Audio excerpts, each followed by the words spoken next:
అందరికీ నమస్కారం. మధుస్ కిచెన్కి స్వాగతం. ఇవాళ మన రెసిపీ చికెన్ మంచూరియా.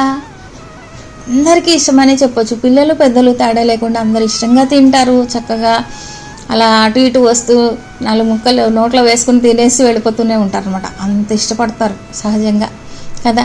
బయట పార్టీస్కి వెళ్ళినప్పుడు మనం చూస్తూ ఉంటాము. చక్కగా స్టార్టర్స్గా కూడా ఇస్తూ ఉంటారు. ఇవి తింటూ ఉంటాం. కానీ మనసులో చిన్న భయం ఉంటుంది, వాళ్ళు శుభ్రంగా చేశారా లేదా అనేది. మరి అలాంటి భయాలన్నీ పెట్టుకోకుండా మనమే ఇంట్లో చాలా ఈజీగా చేసేసుకోవచ్చు. అందరం కలిసి కూర్చుని మంచిగా తింటూ ఎంజాయ్ చేయొచ్చు. చూస్తున్నారు కదా ఎంత జ్యూసీగా ఉంది, ఎంత సాఫ్ట్గా ఉంది. ఇట్లా నోట్లో వేసుకుంటే అట్లా ఎంతైనా తినేస్తారనమాట, ఎన్ని పీసెస్ అయినా. దీనికోసం కావాల్సిందల్లా మనకి బోన్లెస్ చికెన్, అది కూడా 300 grams తీసుకున్నాను నేను. శుభ్రంగా కడిగి పెట్టుకున్నాను అనమాట. దీనిలోకి మామూలుగా మనం చికెన్లో వేసినట్లే పసుపు, ఉప్పు అనేది టేస్ట్కి సరిపడా చూసి వేసుకోవాలి. 1 స్పూన్ కారం, 1 టేబుల్ స్పూన్ ధనియాల పొడి, 1 అర స్పూన్ గరం మసాలా, 1 స్పూన్ జీలకర్ర పొడి, అట్లానే 1 స్పూన్ అల్లం వెల్లుల్లి పేస్ట్ వేసి 1 గుడ్డు వేసి ఈ మసాలాలన్నీ కూడా బాగా ఆ చికెన్ పీసెస్కి పట్టేలాగా కలిపేసేసేయాలి. ఇలా కలిపిన తర్వాత 1 గంట అట్లా పక్కకు పెట్టేస్తే మంచిగా నాని ఉప్పు కారాలు పట్టి ఉంటుంది. ఆ తర్వాత దీనిలోకి ఈ కార్న్ఫ్లోర్ వేసుకోవాలన్నమాట. 2 టేబుల్ స్పూన్స్ వేసి ఒకసారి కలిపి, ఇంకొంచెం పడుతుంది అనుకుంటే ఇంకొంచెం కూడా వేసుకోవచ్చు. మరి పిండి ఎక్కువైనా కూడా బాగోదు, చూసి కలుపుకోవాలి. ఆ తర్వాత దీనిలోకి 1 అర చెక్క నిమ్మరసం కూడా పిండేసేసి మనం వీటిని ఫ్రై చేయడానికి కూడా రెడీ పెట్టేసుకోవాలి. ఒకసారి బాగా కలిపేసిన తర్వాత స్టవ్ పై ప్యాన్ పెట్టి ఆయిల్ పోసుకొని చక్కగా మీడియం ఫ్లేమ్లో పెట్టి మంచిగా వేపాలి. మంచిగా లోపల కూడా బాగా ఉడికి చక్కగా పైన అంతా కరకరలాడుతూ బాగా ఉడికేదాకా చక్కగా ఈ విధంగానే వేపాలి. వంట ఎప్పుడు కూడా హై ఫ్లేమ్లో పెట్టద్దు అన్నమాట. వేగిన తర్వాత తీసి పక్కకు పెట్టేసుకోవడమే.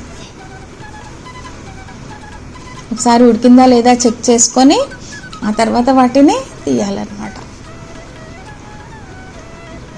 ఈ విధంగా తీసి పక్కకు పెట్టుకున్న తర్వాత మనం వీటి కోసం అన్ని సాసులన్నీ కూడా రెడీ చేసి పెట్టుకోవాలి. అలానే స్టవ్ పై ప్యాన్ పెట్టి 1 టేబుల్ స్పూన్ వెన్న వేసిన తర్వాత దీనిలోకి బాగా సన్నగా తరిగినటువంటి వెల్లుల్లి రెబ్బలు 10 బాగా సన్నగా కట్ చేసి పెట్టుకోవాలి. అట్లానే 1 ఇంచ్ అల్లం ముక్క కూడా సన్నగా కట్ చేసుకోవాలి. 2 పచ్చిమిర్చి బాగా సన్నగా కట్ చేసినవి వేసుకోవాలి. చక్కగా లో ఫ్లేమ్లో అవి వేగుతుంటే మంచి స్మెల్ వస్తూ చాలా బాగుంటుంది. ఈ క్యాప్సికమ్ అయితే తప్పకుండా వేయాలి. అసలు ఆ టేస్టే వేరండి, ఎంత బాగుంటుందో క్యాప్సికమ్ అలా వెన్నెలో వేపి వేస్తే. తర్వాత ఆ పొడుగ్గా కట్ చేసినటువంటి ఉల్లిపాయ ముక్కలు కూడా వేసి, కొన్ని స్ప్రింగ్ ఆనియన్ కూడా కొన్ని వేసాను, 1 అర స్పూను మిరియాల పొడి చక్కగా దగ్గరుండి మంచిగా వేగనివ్వాలి. 1 spoon red chilli sauce, 1 spoon green chilli sauce వేసుకొని 1 స్పూన్ సోయా సాస్ కూడా వేసుకోవాలి.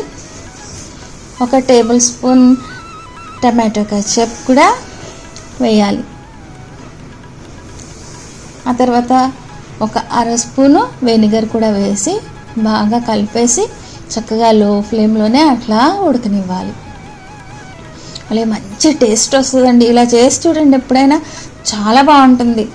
మీరే అంటారు అబ్బా ఎంత బాగుందో అని. ఆ తర్వాత 1 టేబుల్ స్పూన్ కార్న్ఫ్లోర్లో 1 పావు కప్పు నీళ్ళు కలిపేసి ఆ మిశ్రమాన్ని ఆ ఉడుకుతున్నటువంటి ఈ సాసుల్లో వీటిలో వేసేయాలన్నమాట. ఇంకొంచెం వాటర్ యాడ్ చేస్తూ కూడా బాగుంటుంది. నేను కొంచెం వాటర్ యాడ్ చేశాను.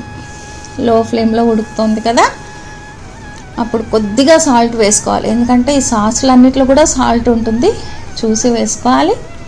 అది ఉడుకుతున్నప్పుడు మనం వేపు పెట్టుకున్న ఈ చికెన్ పీసెస్ అన్నీ కూడా అందులో వేసేసి అదంతా బాగా మిక్స్ అయ్యేలాగా మంచిగా కలపాలన్నమాట. చూస్తున్నారు కదా ఎంత ఈజీగా అయిపోయింది. అసలు గుమగుమలు ఆడిపోతుంది అనుకోండి, అంత బాగుంటుంది టేస్ట్. అందరు ఇష్టంగా తింటారు. బాగా జ్యూసీగా కావాలనుకునే వాళ్ళైతే ఇలా ఉన్నప్పుడే స్టవ్ ఆఫ్ చేసేసుకోవచ్చు. ఇంకొంచెం డ్రైగా కావాలనుకుంటే 1 నిమిషం స్టవ్ పైన ఉంచండి.